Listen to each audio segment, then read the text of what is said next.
So Netanyahu accepts invite to Trump's Board of Peace. I don't know much about that, except today Trump invited the Pope onto the Board of Peace.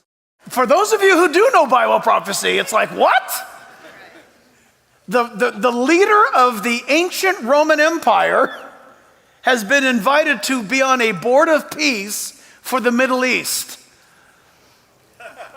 It's just a little wild there, folks. All right. Hello, everybody. I am back with another update for you. And today I've got a great 10-minute clip from Jack Hibbs where he will be taking us through some recent news headlines and sharing his thoughts on those headlines and how they relate to Bible prophecy. And specifically in that clip as well, the two big ones I'd say are his thoughts on what's happening in Iran at the moment and how this could play out, and also his thoughts on Trump's Board of Peace.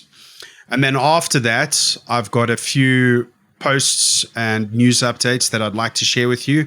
And also, I would like to share why I believe the current buildup in the Middle East is not just about Iran. In other words, I think this is much bigger than we think. I think it's going to be much bigger than we think. For those of you who'd like to check out the full video from Jack Hibbs, which I highly recommend you do, I will leave a link to that in the description. Please don't forget to like, share, subscribe, and leave a comment. Let's take a listen to what Pastor Jack Hibbs has to say. So I just asked our staff earlier today, I said, just grab me a handful of headlines. I didn't tell them exactly, you just grab some headlines and throw them up. So they're going to throw up some headlines and we'll just walk through them together. So that is a beautiful headline.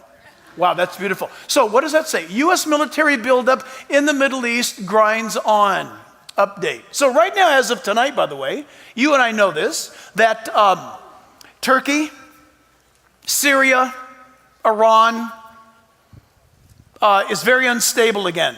Some bizarre things acting up right now. A lot of activity taking place. You would say, maybe generally speaking, if you don't know Bible prophecy, you would say, that's always in the news. But wait a minute, we're going to learn in understanding Bible prophecy that the world around us, the headline news, from here on out, we're going to filter everything that we read and hear about through the biblical worldview lens of Bible prophecy. Number one, isn't it interesting that the number one nation spoken of in the Bible, more than any other nation, hands down, is the nation of Israel. And Israel is in the news. Next slide, let's see where this is going. Israel on high alert as IDF prepares for an Iranian response. The reason why this is going on is because, now watch, we're going to do it right now. According to the Bible, and we'll get deeper in weeks ahead, according to the Bible, Persia, which is Iran, is going to attack Israel someday with a coalition of neighboring nations in that area. That's Ezekiel 38. Many of you already know that. It hasn't happened yet. But what's interesting right now, I'm very interested in this for a lot of reasons, but more interested now than normal for this reason. There's a lot that's been going on in Iran these last couple of weeks. Have you been watching, folks? Tens of thousands of people are dead, many of them Christians, because the Islamic regime in Iran seems to be crumbling, and it's pandemonium there right now. And some have speculated that even some of the religious leaders have fled the country. We don't know if that's a fact or not. So what do we care? We care because we want to know Bible prophecy, and Bible prophecy demands that we care. Why? Because Iran, otherwise known in the Bible as Persia, plays a big role in end-time Bible prophecy, and maybe sooner than you and I think. That said, what's going on? Could there be, looking at this through a biblical worldview lens, just applying what we're going to be learning, how do I begin to understand possibly what I'm looking at? Iran, Persia is destabilized. It just got its nose cleaned a couple of months ago. it's basically powerless. Then why is it threatening the Jewish world right now? Probably understanding this, that the regime is going to change. Something's going to happen. Those religious Islamic leaders over that country, folks, do you know that the majority population of Persians do not want their government? They don't want it. They have been held hostage by a handful of people that have controlled the country.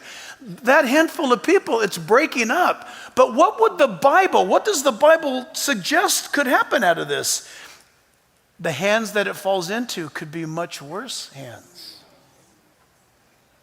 You say, oh, good, the bad regime's falling down, and maybe the Christians will rise up, because it is Bible land after all. Persia's in the Bible. Yes, it is, very much so. It could lead to a tremendous move of salvation and evangelism for a moment. But who's going to take the place? Who's going to take power? It could really set things up. That's looking at the world news through a biblical, prophetic lens. Does that make sense? Next slide. By the way, we're just going off of these. This is not rehearsed. So Netanyahu accepts invite to Trump's Board of Peace. I don't know much about that, except today Trump invited the Pope onto the Board of Peace. Sorry, before he gets into that, I must say, when I saw that, I was like, wow. I mean, does it get any more biblical than the Pope being invited to Trump's Board of Peace? I mean, it just looks, it's unbelievably biblical to see things like this happening. All right, so let's carry on. For those of you who do know Bible prophecy, it's like, what? The leader of the ancient Roman Empire has been invited to be on a board of peace for the Middle East. It's just a little wild there, folks. Why? You'll know more in the weeks ahead, but we know this, that according to the Bible, the once ancient Roman Empire will rise again in power in the last days, and there will be 10 chief leaders that come out of that ancient Roman Empire, and they will be a group that will bring a peace treaty through one particular individual. I'm now going through the book of Revelation. I'm going through the book of Daniel, chapter 9, Daniel chapter 2, Daniel 7, Daniel 8, Daniel 11. Wow, you could just go on, where the Bible says that once Roman Empire will come back. Did you know the Roman Empire was never defeated? Do you all know that? The Babylonian Empire, they were defeated by the Medo-Persian Empire. The Medo-Persian Empire was defeated by the Grecian Empire. The Grecian Empire was defeated by the Roman Empire. The Roman Empire got so big that they just simply fragmented. No one ever conquered the Roman Empire. According to God in his Bible, we shall see in the weeks ahead, God has never taken the Roman Empire off the playing field. It's always been on there. Isn't that interesting to think? You say, what are you talking about? Bible prophecy. It's just been sitting there. Nobody's been paying attention to it. I don't know. When the news pops up, when the Pope is appointed to a board of peace, it just kind of gets your attention. That's all I'm saying. I don't know anything else about that. Next slide. Christian Zionism is a damaging ideology, says statement from church heads. Okay, well, that's their problem, because God is a Zionist. But somebody told me, did you know that this person is calling you out publicly for being a Zionist? And I said, right on. That was my answer. I said, right on. What does that mean? That means you believe the Bible? Like every word? Every word. Every word. But But where does that confidence come from? Knowing that God keeps his words. Well, how do you know that? Bible prophecy. Let's be honest. Come on. Bible prophecy. Because what? Listen, I could say to you, God keeps his word. This is how I know. I have peace. Well, that's nice, and I'm glad you do. You should have peace. But that's actually not how you know if he keeps his word. Because there will be days when you don't have that peace. But what you can know for sure is God keeps his word. How do I know if he keeps his word? Because the prophecies he has made and those that he has fulfilled, he's kept his word, which gives us confidence that what he has said that hasn't yet happened, he will do. It's exciting stuff. So, I don't care about this slide. Russia declares Starmer is preparing for World War III and chilling warning to NATO. Of course. That just proved my point. Putin's all upset because they want to control. And here's the thing. The guy's threatening World War III. He can't, a country that everybody thought that he would have destroyed Ukraine in 5 days. Yeah, this ain't gonna happen unless he just goes nuts and start pressing buttons. Next, if we have any more. China launches largest military drills off Taiwan. Yeah, this is concerning. And this is part of the rare, believe it or not, this is related to rare earth mineral type stuff. Because if China seizes Taiwan, then we're pretty much toasted. Because that's where we build all of our semiconductors. Remember the time when people were trying to get new cars and you couldn't? Because of all the COVID type stuff, everything was bottled up in Taiwan. If China takes Taiwan, that's going to be a big deal. By the way, you say, well, how does that work regarding Bible prophecy? Jesus said in the last days there will be wars and rumors of wars. All right, and I'd just like to share a few news posts related to what we're seeing in the Middle East right now. And while I'm reading through this, and you should always be doing this when you're watching the news or listening to people talk about what's going on in the Middle East and Israel, is pay attention to the words they use. So while I read through this, pay attention to the words like safety, stability, security. All of these are very important words in relation to Ezekiel 38. From Mossad Commentary, can the Abraham Accords survive as Iran weakens, and what happens with Saudi Arabia? The Abraham Accords were never really about trade deals or symbolic diplomacy. They were about security. For years, the regional reality was clear. Iran was expanding its influence through missiles, proxies, and intimidation, and the only country consistently confronting that threat was Israel. Through intelligence cooperation, deterrence, and direct action, Israel established itself as a serious and reliable security actor in the region. That credibility mattered to the Gulf states. It was the foundation that made normalization possible. Now that balance is shifting. As Iran's power is being degraded and its direct threat to Gulf states is at least temporarily reduced, the logic that anchored normalization is starting to weaken.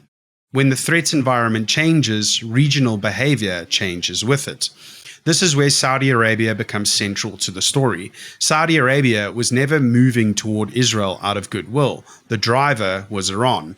With that pressure easing, Riyadh no longer appears interested in staying on a normalization track. Instead, there is a noticeable return to sharper anti-Israel and anti-Jewish rhetoric, alongside growing hostility towards states that chose engagement. There are also increasing reports of Saudi pressure campaigns aimed at the UAE, portraying its relationship with Israel as ideological betrayal and questioning its Islamic legitimacy.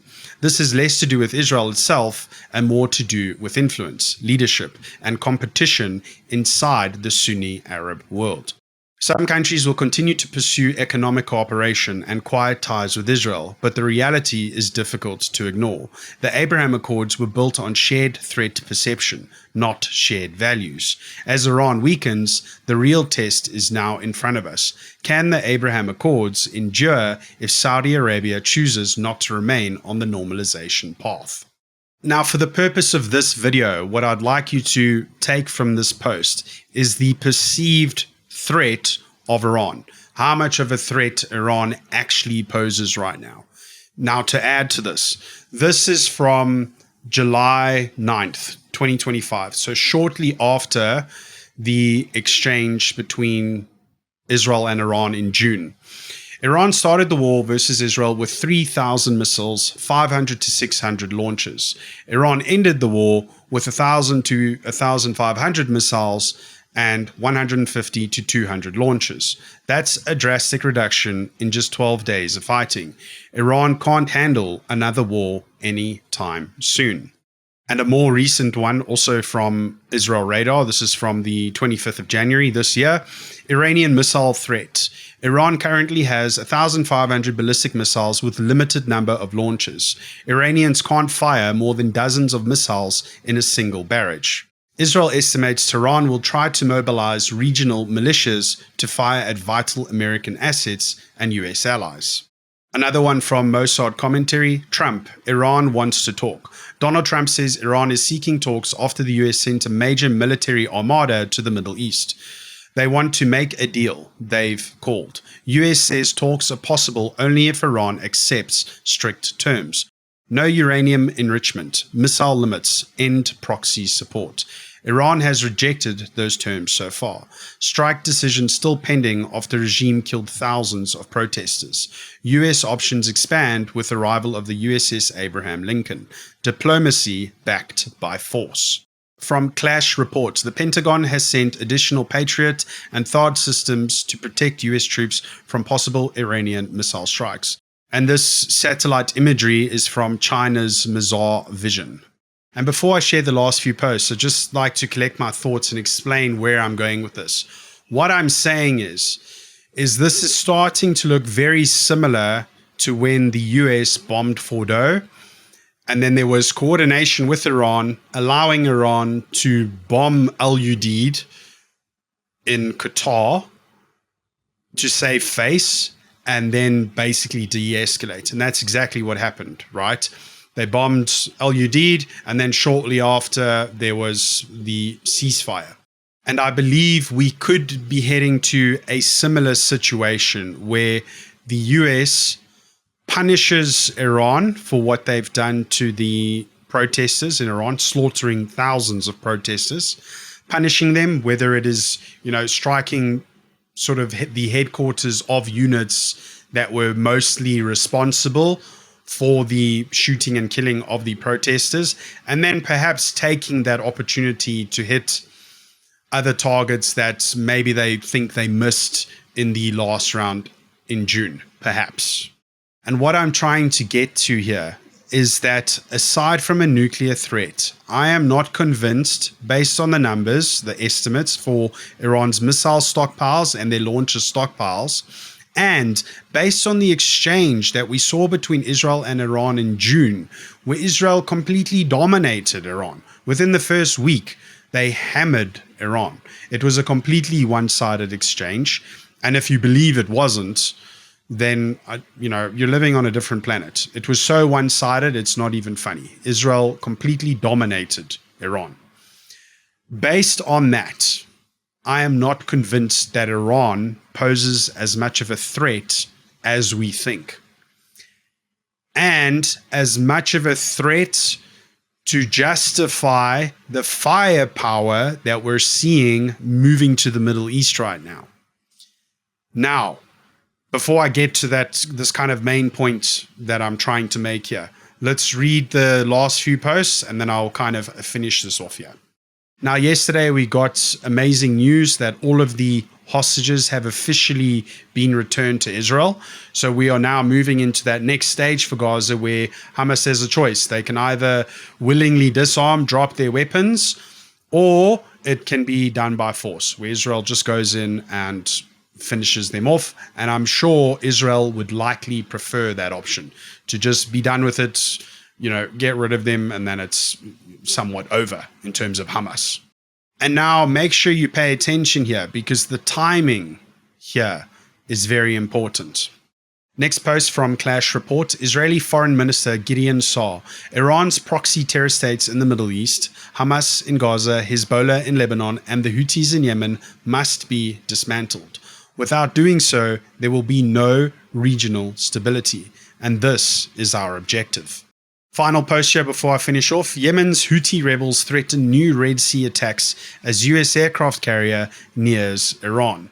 Yemen's Iranian-allied Houthi movement has warned it could resume attacks on ships in the Red Sea corridor, releasing a video with the word soon over images of a burning vessel. The warning comes amid rising regional tension as the US aircraft carrier USS Abraham Lincoln and its strike group are reported to be moving closer to Iran following President Trump's threat of military action over Iran's crackdown on nationwide protests. The Houthis previously targeted more than 100 commercial vessels in the Red Sea to pressure Israel over its conflict in Gaza. They halted attacks after a ceasefire but have repeatedly signaled readiness to re-escalate operations if perceived threats grow. Iran has issued strong warnings towards both the US and Israel, tightening flight restrictions and vowing decisive responses if attacked. What could renewed Red Sea strikes mean for global shipping and wider Middle East tensions? Now, with the last three posts in mind, Hamas, Hezbollah, Houthis, okay, I believe the firepower that's moving to the Middle East right now is part of a bigger plan and a conclusion to the last 2 years of conflict that we've seen in the Middle East.